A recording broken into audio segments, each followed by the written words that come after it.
అందరికీ నమస్కారం.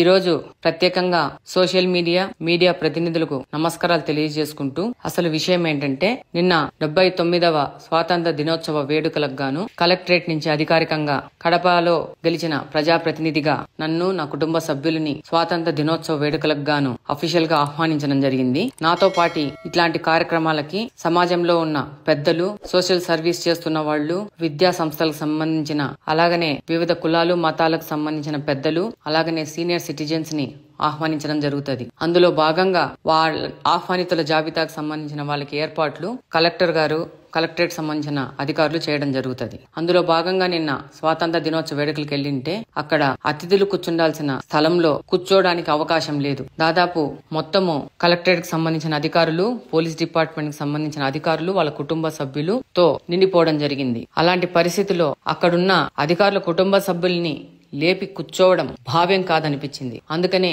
నిలబడుకోవడం జరిగింది. ఇంత పెద్ద వేడుకకు ఇంత గొప్పగా పిలిచిన అతిథులకి ఏర్పాట్లు చేసినందుకు, వాళ్ళకి కూర్చోడానికి కూడా అవకాశం లేని విధంగా గొప్ప అరేంజ్మెంట్స్ చేసినందుకు కలెక్టర్ గారికి కృతజ్ఞతలు తెలియజేసుకుంటూ, అలాగనే ఈ యొక్క కార్యక్రమము అధికారుల కుటుంబ సభ్యులు చేసుకునే కార్యక్రమంగా వాళ్ళ పండుగగా భావించి అక్కడి నుంచి వెనుదిరగడం జరిగింది. దీన్ని చాలా గొప్పగా ఆలోచించి చాలా పెద్దగా దీని మీద వెలుగు నింపి ప్రతి ఒక్క సోషల్ మీడియాలో పోస్ట్ చేసిన వాళ్ళు నా కోసం పనిచేసినందుకు, అలాగనే దీనికోసం వాళ్ళ సమయాన్ని వెచ్చించి పనిచేసినందుకు ప్రత్యేకించి పేరు పేరున ధన్యవాదాలు తెలియజేసుకుంటా ఉన్నాను.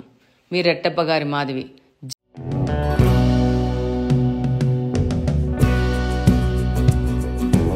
Like, share and subscribe to Rajaniti channel.